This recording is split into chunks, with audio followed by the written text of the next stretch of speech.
Hi guys, welcome back. Welcome. Oh, you're joining me, so I'm just going to have a quick mouthful. I'm not doing a lot at the moment. I'm just roughing down some of this maple that David brought me up yesterday.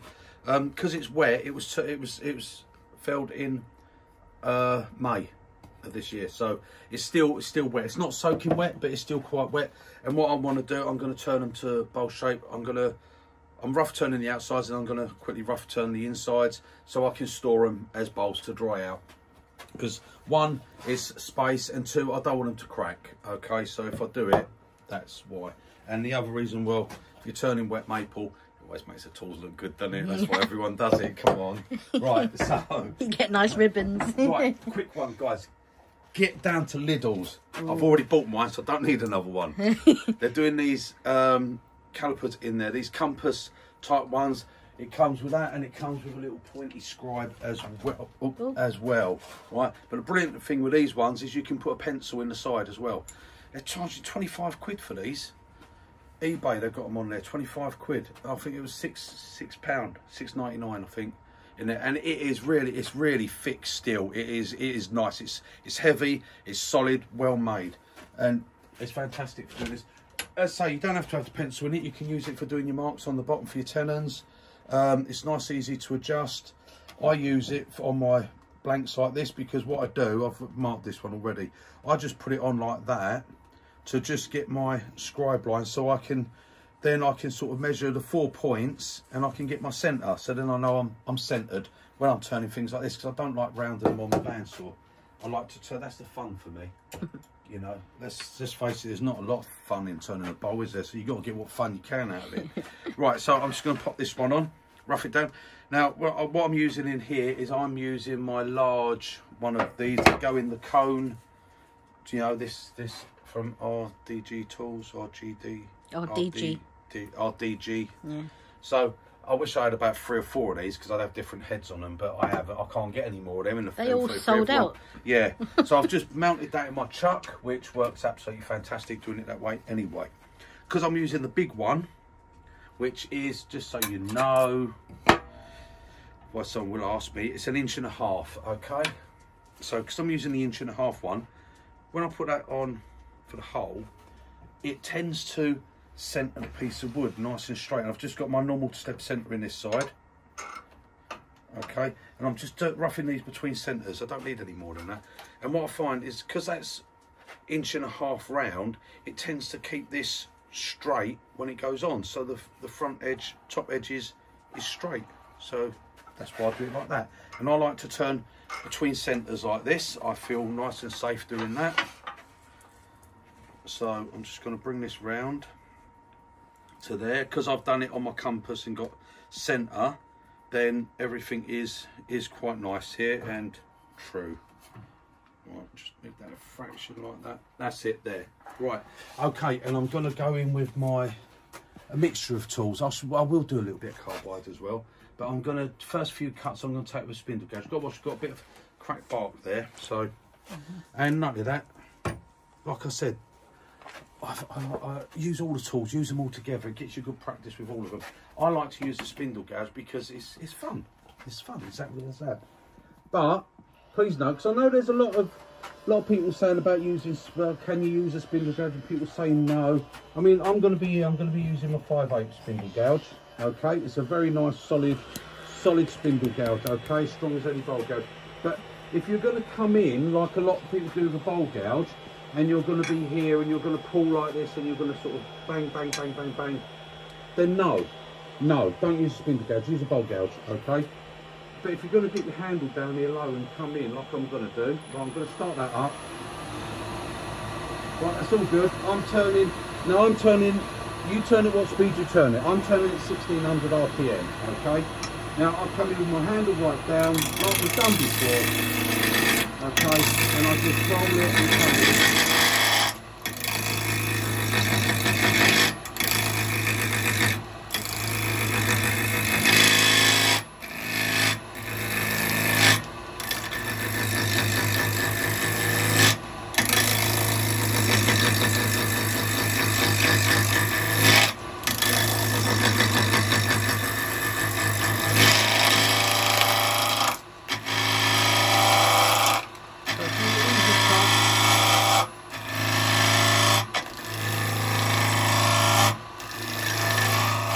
take some easy cuts up near the top, okay? I can move my tool rest in a bit. Now, I can watch the shadow, so I can see where I'm going. I'm not going to hit nothing. What I'm going to do, I'm just going to do a swivel action here.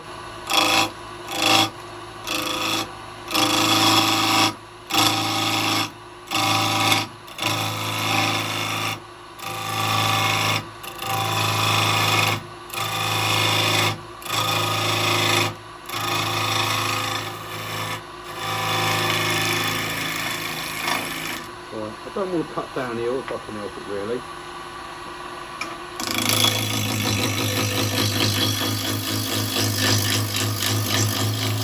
Now I can take some quite heavy cuts if I want to.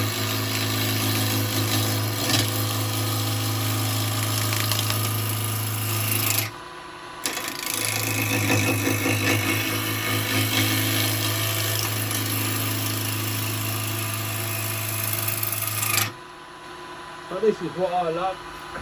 What I love with turning it wet and turning it like, it's beautiful to get all those savings.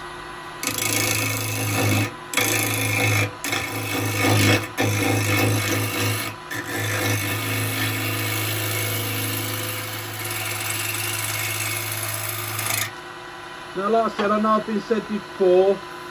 Alright, I've come to smooth, so I've got a smooth there, okay? I'm round there. So I don't want to take any more off than I have to. I'm going to just come in here on the bottom. Come in with my handle still down as much as I can. Cutting above centre as you can see.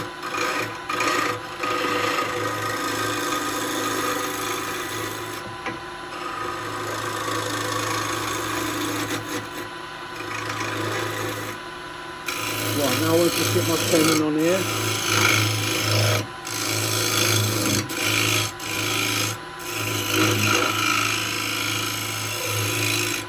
Because this is wet, I'm just going to feel it, make sure it's all right.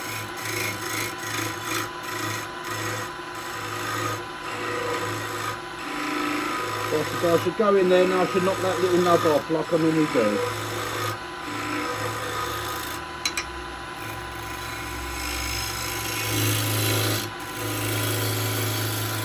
Right, as I come out, what I'm going to do is I'm going to drop my tip to bring my handle right up and go into a push cut. So I want to follow that round to there, and then I'll take the edge off. So I'll just come round with my chisel right up high, right up above centre. I'm cutting, look, I'm cutting near enough an inch above centre. Okay, so I can come round, get a nice cut, get to the side here, and then all it is bring my handle, raise my handle right the way up, roll it over, get the flute in contact, and then I'll just roll it round.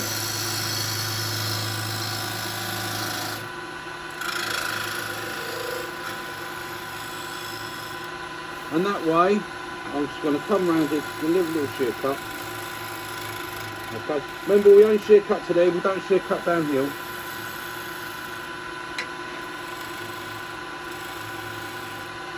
There we go, right. That should all be good, let's take that off. Right, that's my first turn. I've got a little bit of bark there, doesn't matter because I'm going to turn it again. I rolled the tops in because I want to do these, they look like those, whatever they're called. Calabash bowls, sort of like that. I might turn them down, but if I want to drop that a bit and have an open bowl, I can at a later date.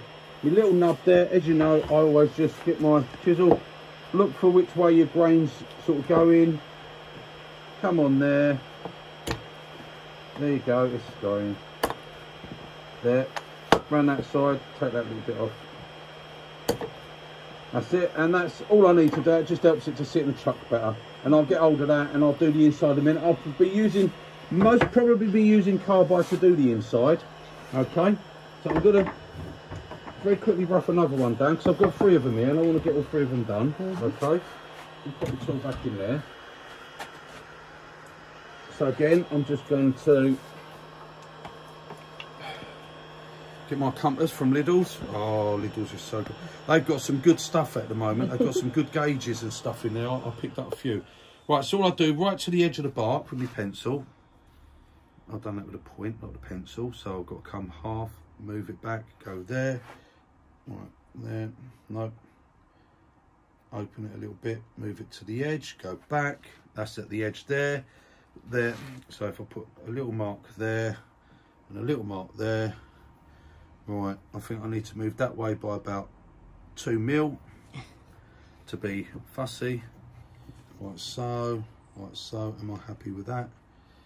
Yeah. No, I was probably happy with the first spot there. So, right, little hole, that's it.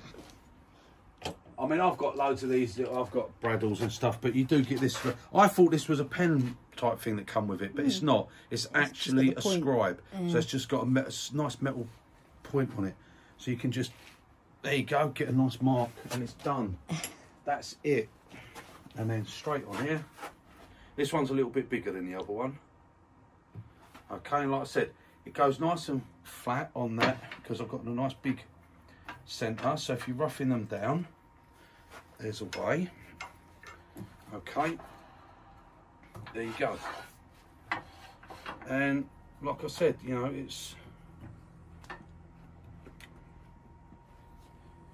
that's it. It's fun. It's fun to roughing down these. It's fun to look. But all these shavings, look at them like this.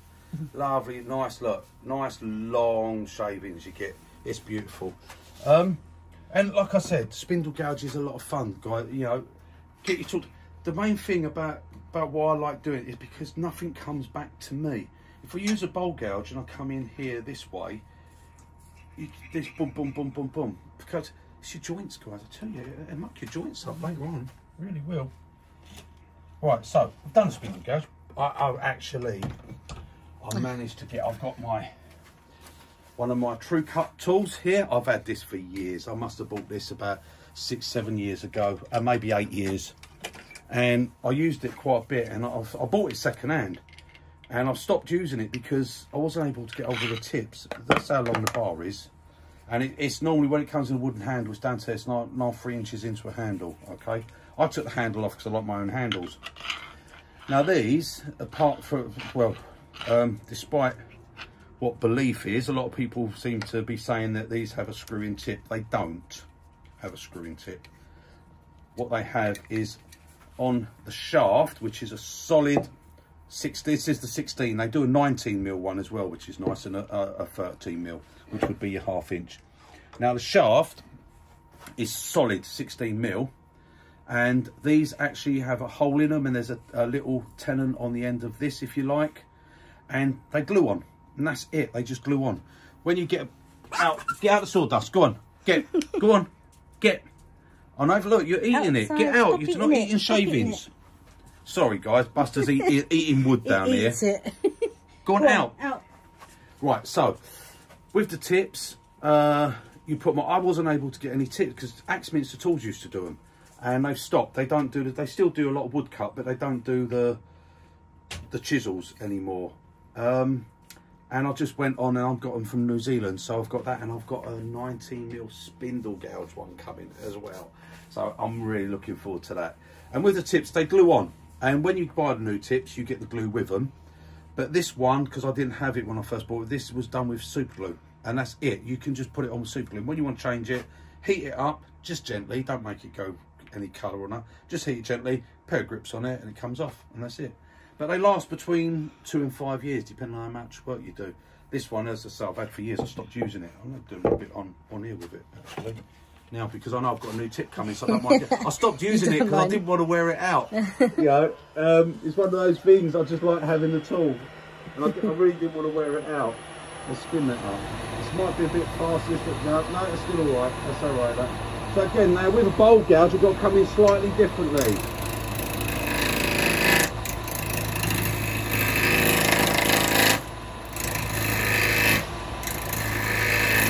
I won't open the boot as much with the bowl gouge.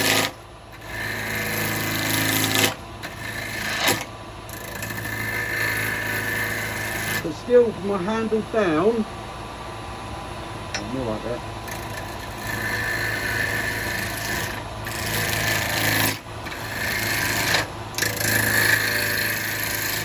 Still don't get nothing coming back on me, see? I've got my handle down. Right, now we'll take some of this here.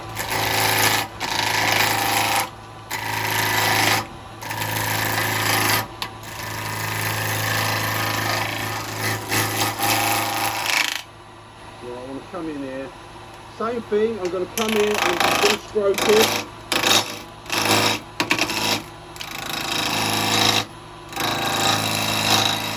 Handle down nice and low.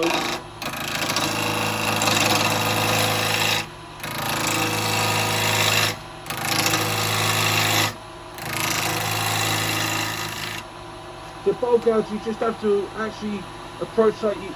I can't come in and roll it as much as I can with a spindle gouge because of the height of this flute. See, the flute is so high, and if I do that, what will happen? It's like when you go across the bottom. Don't ever try having your flute open and doing that, dropping the handle. You'll get an almighty catch, I'm telling you. But the beauty of this is there's so much stability, and no matter how many times you sharpen it, it never shortens. It's always, they're nice tools.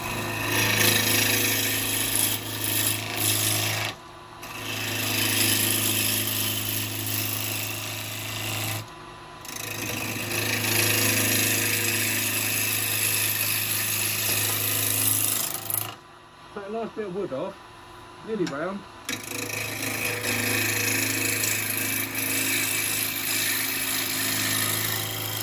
Once I get this bit round, which I am, see again, what I don't like with bowl gouges is when I come to this bit, I don't feel straight, I can't really come in with my flute up because there I'm really getting in the danger that wants to dive in. It's not good, it's not good. But again, I'll do the same. I'll come up, my handle down, so flute closed, pick it up, rotate, I'm coming round, I'm getting a nice cut, come round to here, right, lift my handle right up, rotate and go into a push. Right, I want to stop at that, I don't want that to fly off that end, so I'm going to come in here, I'm just going to stroke it. Literally, it's that with your handle.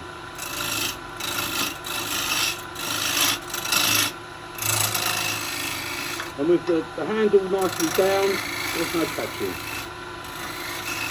Right, so, yep, we've got there. Again, I'm going to come in here, pick my cut up, start here like this, come around, bring the handle right up, tip goes down, into push cut.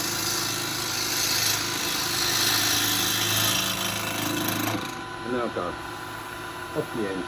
Right, now again, I won't even bother doing the bottom with a bowl gouge. I'll go straight over to spindle gouge. Okay, I've got my other 5/8 here, I'll just pick that one up. So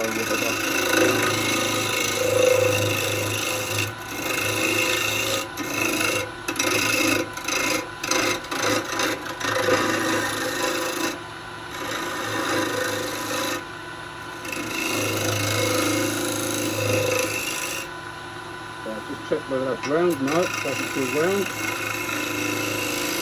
That might be.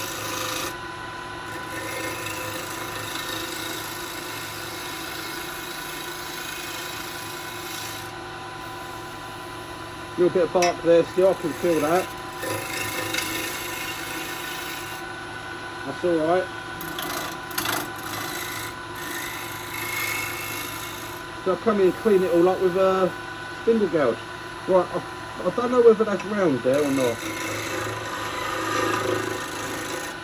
Yeah, so I can perform that cut with a spindle gouge, don't try it with a bowl gouge.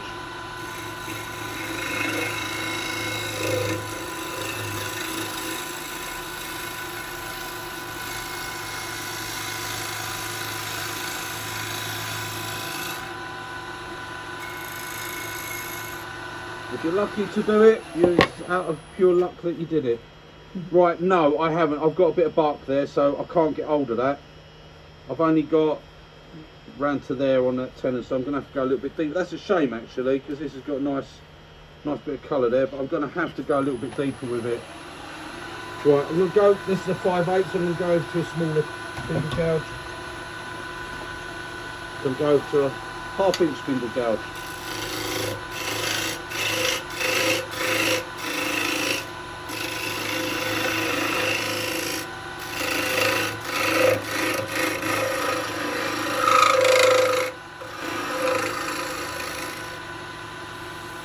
Right, I'm round now, you can feel it.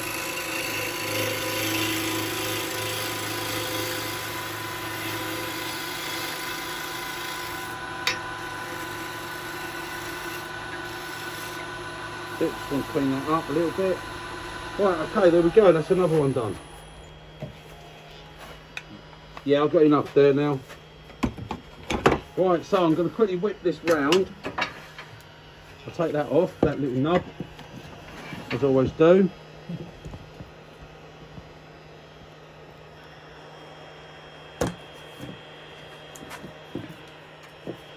That's enough. Right, okay. Let's pop these on the chuck.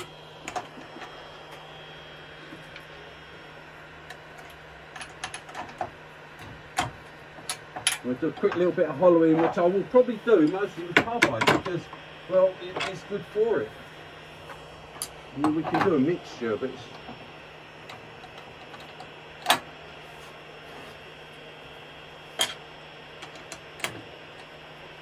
Oh, hang on. No, that one's too small for that one. Right, we won't do that one yet. Of course, I had to go in, didn't I, and lower it? Yeah, so it went smaller. Right, okay. Well, that one's in. Right, tighten the nip because, like I said, you see how easily that breaks.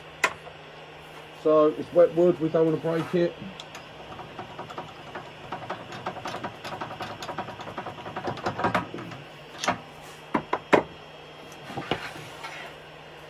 With my tail stop and everything out the way. Bring that round. Put that one there. Okay. Right, I just want to get these hollow. So I'm going to start off with I think I'm going to start off with the number 2. The number 2 box follower. Let me speed up a little bit.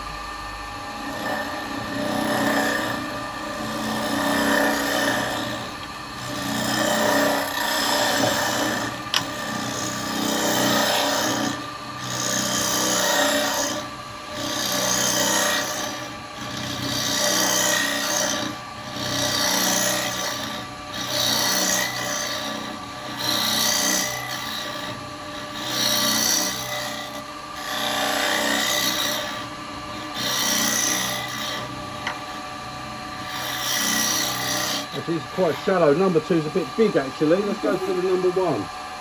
Sorry guys, we'll go to the number 1. It's just a standard one, okay? The number 1 box follower. There you go, that's better. Don't need all that big at all. So get it on centre. Right, I'm probably really deep enough there.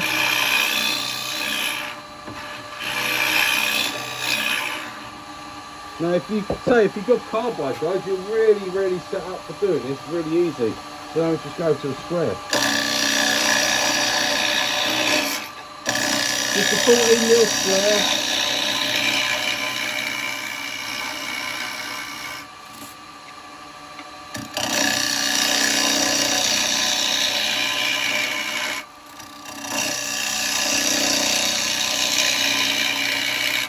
See that on there? Look. That was that wood I was cutting the other day, look. It went so hard. Just get a wire brush and knock it off. Like that. You won't damage your carbide, okay? That's the beauty of the carbide.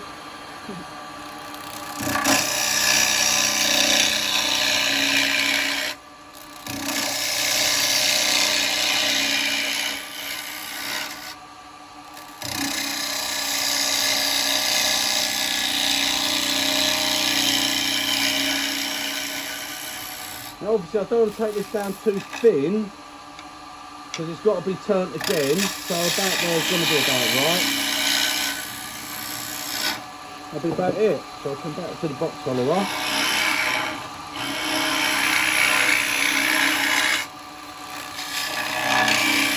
And just clean up that edge in there.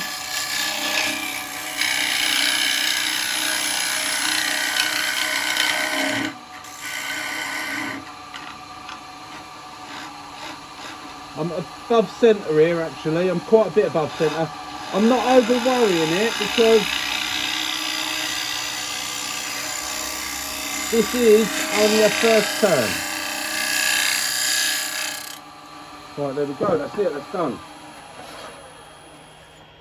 So that's, oh, I don't know, actually, that could maybe go a little bit deep. I thought I was a bit deeper than that, I really did. Sorry guys. Right, let's, got to clean that edge as well, I haven't done that yet. That's it. So I'm going to go, look, speed's a bit low. We're only at 1850. No, we're 2,100 something. I want to go about that much more.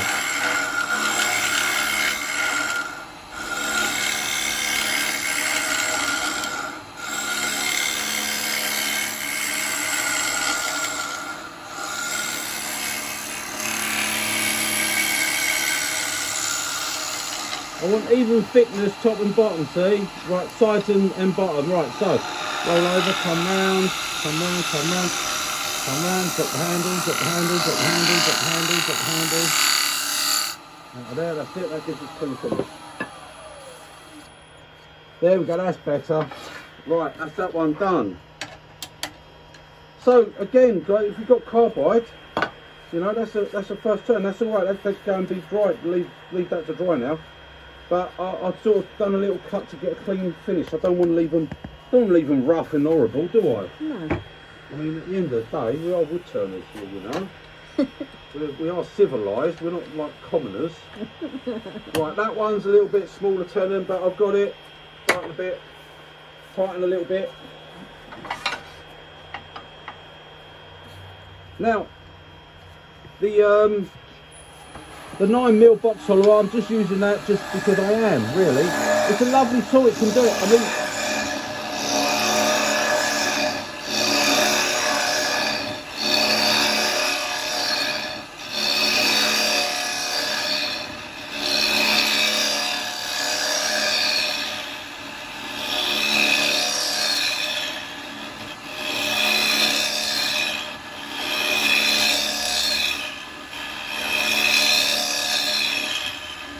now you know, if you're using wet wood with your standard tools, wet wood will take the edge off of metal easy, so quick, okay?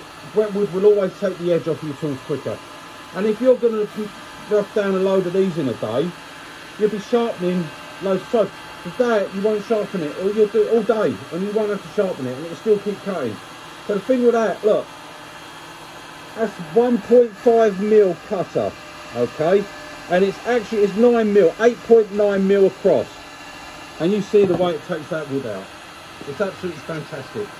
So that's why I would use them for carbide for this. I don't want to grind my tools away. You know, these will last for yonks and yonks. Those put shirts in them and wasting steel, aren't I?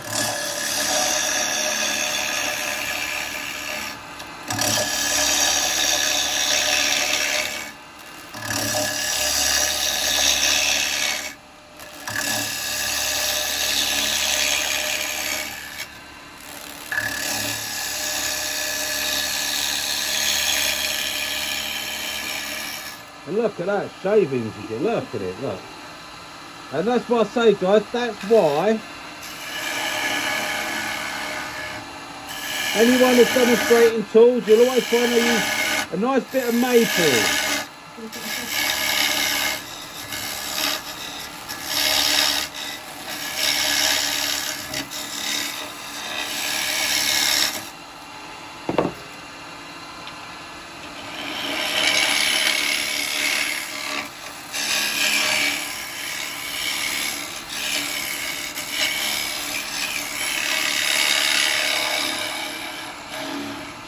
So I'm going to actually just lower that a fraction, so I'm a little bit more on centre.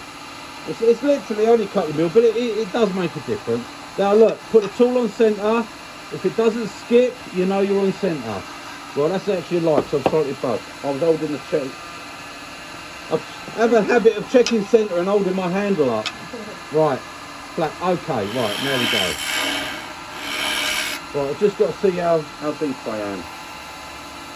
Right, now you can always test with your fingers, because if you put a finger at the back and a finger there, you can always know how far your fingers are apart. If someone says you put your fingers 1 inch apart, you can go like that and put them 1 inch apart. Yeah. They say put them 3 inches apart, you can go like that and put them 3 inches apart. Okay? So, that's what always gets me when people say, how big was that fish you caught? And they go like that. No, it wasn't. It was down there. You know what it was. It wasn't that big. Don't lie. You know if I... Oh, well, it's hard to tell, isn't it? No, it's not. Right, so if I go there and there, I can feel that I've got that much depth, okay? So that's too much.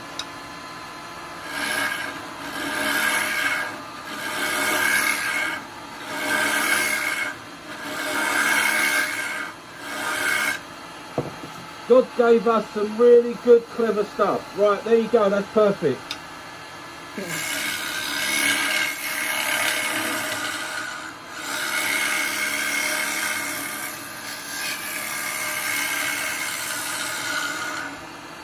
See, when God originally made us, there weren't no liddles about.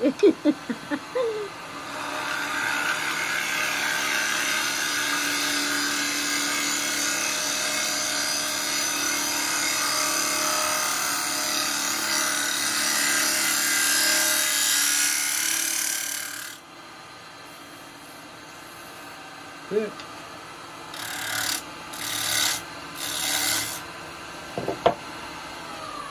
Yeah, we didn't have liddles back then, so he gave us all this clever stuff so we could measure ourselves.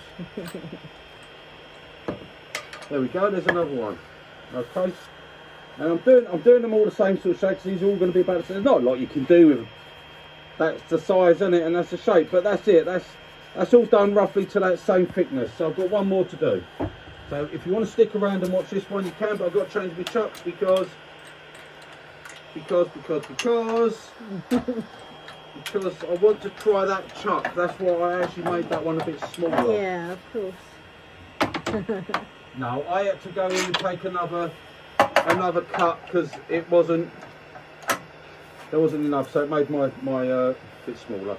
But it's okay. And as you notice, none of these are being held for perfect circle. That's the last thing I want.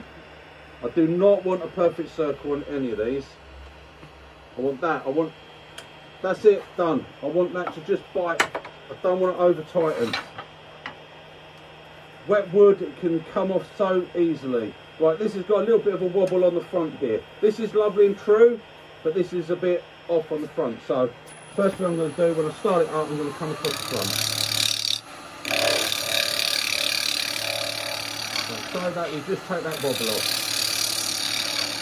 Handle down, rolled over about 35, give or take 10,000th of an inch. There you go.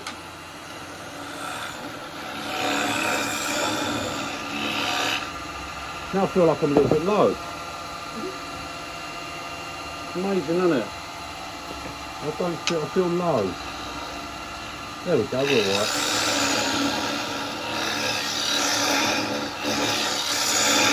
I suppose you've got the 9mm box tolerance, guys. This is just a standard 9mm box tolerance. That's all you have to do.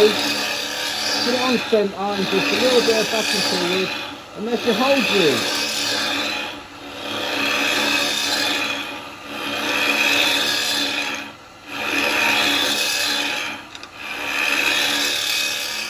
And the time you've put your chuck on and put your drill in it and measured it and gone in, done, isn't it? Look, I've got a hole. Ready to go. Now I can come in with my square.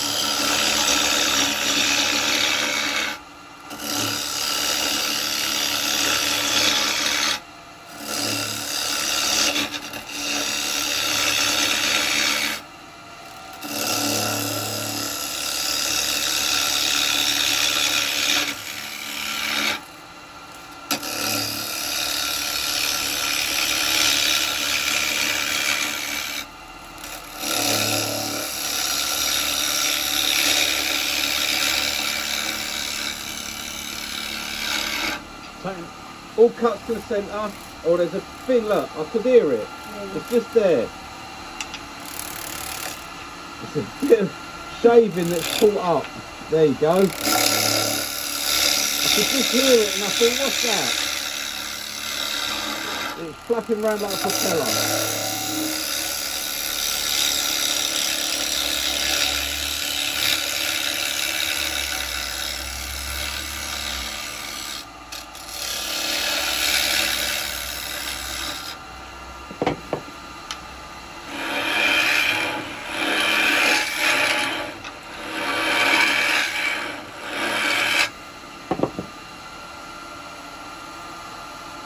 about that far, like that.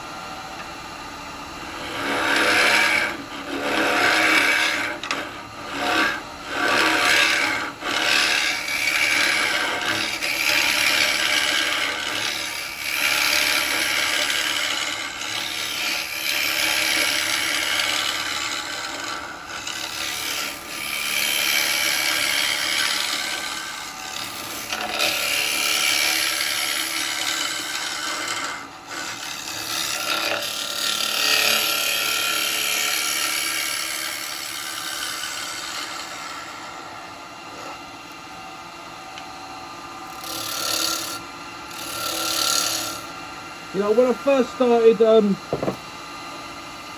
amazing really. When I first ever got these cutters, which you're looking around, I don't know, whatever it is, 12 years or so ago, when I started doing the 8.9. When I first got them, I looked at them and I thought, that's going to break as soon as you touch a bit of wood. And I've done really hard, solid wood with it, and like palm and stuff like that, which is really hard that traditional tools struggle with, and it just eats through it, and I've never broken one of these yet, never.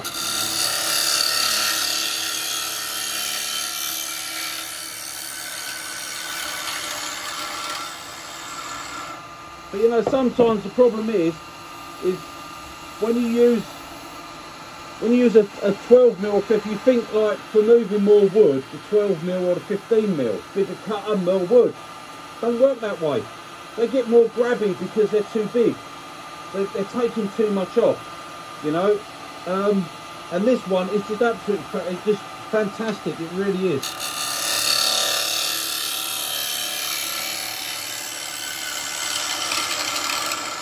So we get our shape, just using it flat, and then just come on that middle, come across. Tools rolled over, 45.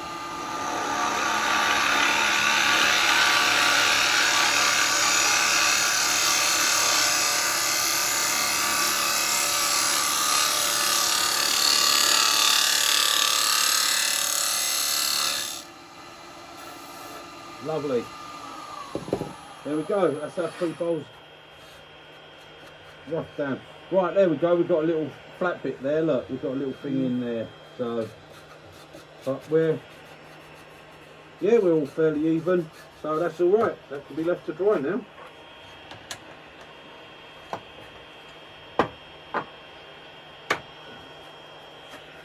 So, nice bit of fun with a spindle gouge going around and a bit with a bowl gouge. So that's all a bit of fun. We like that. It's nice to use our tools. And then for the inside, guys, 2 chisels, 9mm square. Rough it round, get the guts out, nice and quick, and then come round, bring it round, get finished cut, done, job done. Look at that already, all nice to be left now. So they will just be, oh, there we go. They'll be stacked up. I'll probably put a little bit of seal on the end grains there. I'll just seal the end grain on each one. Might not have to, but it's just something I see people do, so I'll do it. I don't normally turn wet bowls. I don't normally turn bowls, guys. But these will make a little set of 3, and because I've got 3 different sizes there, I will just take this one slightly smaller, that one slightly smaller, that one is the bigger one, and I'll make a little set of bowls. So you can join me and see those turn in, I don't know, however long it's going to take for them to dry out nicely. So there we go, guys, rough turned. Okay. I will see you on the next one, guys. Toodle pip. Bye, guys.